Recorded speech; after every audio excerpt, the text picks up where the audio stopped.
Hello guys, welcome to Sumanth talks. అయితే ఈ వీడియోలో మనం ఒక 3 ఇంపార్టెంట్ సీక్వెన్సెస్లో బెస్ట్ ఏది, లేకపోతే ఏది ఎక్కువ ఇంపాక్ట్ క్రియేట్ చేసింది అని చెప్పి డిస్కస్ చేసుకుందాం. సలార్లో కాటేరమ్మ సీను, అలాగే దేవరాలో ఆయుధ పూజ సీను, పుష్పలో జాతర సీను. ఏ సినిమా అయినా హిట్ అవ్వాలంటే ఒక 3 నిమిషాలు లెంత్ ఉన్న ఒక్క సీన్ చాలన్నమాట.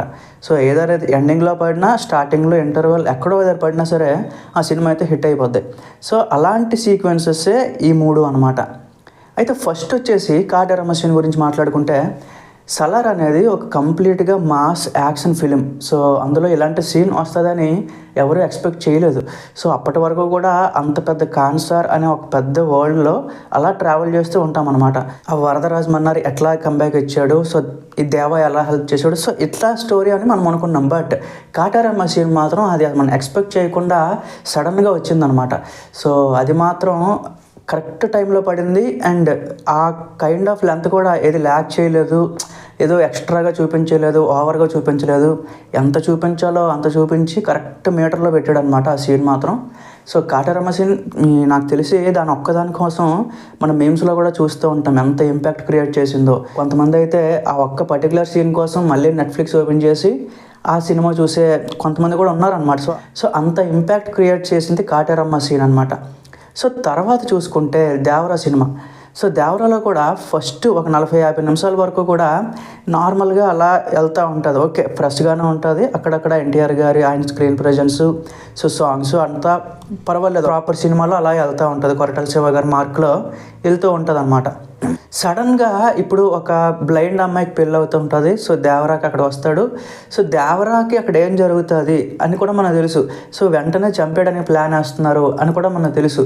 బట్ దేవరాకి ఆ క్యారెక్టర్ తెలియదు అనమాట. అదేం తెలియకుండా పీస్ఫుల్గా ఎంజాయ్ చేసుకుంటూ డ్యాన్స్ చేస్తూ ఆ గ్రేస్ కూడా మెయింటైన్ చేసి అంతా కూడా ఒక ఆయుధ పూజ ఆ సాంగ్ కూడా అంతే బాగా పెట్టారనమాట. అంటే అనిరుద్ధ్ కూడా నీట్గా కంపోజ్ చేశారు. ఆ కొరియోగ్రఫీ కానీ అంతా ఫెంటాస్టిక్గా సెట్ అయింది. ఆయుధ పూజ సీక్వెన్స్ అంతా కూడా. సో ఆ సాంగ్కి ముందు మన బైరా విలన్ ఉంటారు కదా, సో విలన్తో వచ్చే ఫైట్ తెల్లవారు వరకు వాళ్ళిద్దరూ ఫైట్ చేసుకుంటారు. సో అన్నా కూడా అంటే వాళ్ళ ఆచారాలు ఎలా ఉంటాయి, సో ఎట్లా ఉంటాయి మొత్తం కళ్ళకు కట్టినట్లు చూపించారనమాట. సో ఆ ఎంటైర్ సీక్వెన్స్, ఆయుధ పూజ సీక్వెన్స్ కూడా దేవరా సినిమాని ఇక్కడ నిలబెట్టింది అనమాట. ఇంకా సో చాలామంది ఇంక సెకండ్ హాఫ్లో ఏం జరిగింది, లేకపోతే స్టార్టింగ్ ఇంట్రొడక్షన్ ఏం జరిగినాయి మేబీ గుర్తుండకపోయినా ఆయుధ పూజ ఆ సీన్ అంతా కూడా పర్ఫెక్ట్గా గుర్తుపెట్టుకున్నారనమాట. సో అంత ఇంపాక్ట్ క్రియేట్ చేసింది. సో సేమ్ ఇప్పుడు పుష్పకి వచ్చినప్పుడు కూడా సో సినిమా అంతా ఫస్ట్ హాఫ్ ఆ సిండికేట్ అదంతా కూడా జపాన్ వాళ్ళని సో మీట్ అవ్వడం, అలాగే 2000 టన్నులు చందనం ఇస్తాను అని చెప్పి ఒక డీల్ సెట్ చేసుకోవడం అంతా బాగుంది. ఓకే, సో ఆల్రెడీ మనం పుష్ప పార్ట్ 2లో కూడా same kind of attitude, same kind of swag అంతా చూసాం. సో ఇక్కడ ఏంటి మనకి ఇంకా ఫ్రెష్గా వస్తుంది, ఏంటి ఇంకా కొత్తదనం ఉంది సో అని మనం చూసుకుంటే కరెక్ట్గా ఆ జాతర సీన్ అయితే పడింది అనమాట. సో మేబీ ఎవరు యాక్సెప్ట్ చెయ్యకపోవచ్చేమో మరి తెలియదు. బట్ సుకుమార్ గారు మరి ఆయన ఎలా నెరేట్ చేశారో, మరి ఏం చెప్పి ఒప్పించారో తెలియదు. బట్ అల్లు అర్జున్ గారు అయితే యాప్ట్ ఉన్నారనమాట. ఆ సీక్వెన్స్ ఎంటైర్ సీక్వెన్స్లో కూడా యాప్ట్గా సెట్ అయ్యారు. సో ఇన్ఫ్యాక్ట్ చాలామంది చెప్తున్నారు ఏంటంటే తిరుపతిలో అది రియల్గా జరుగుతుందంట.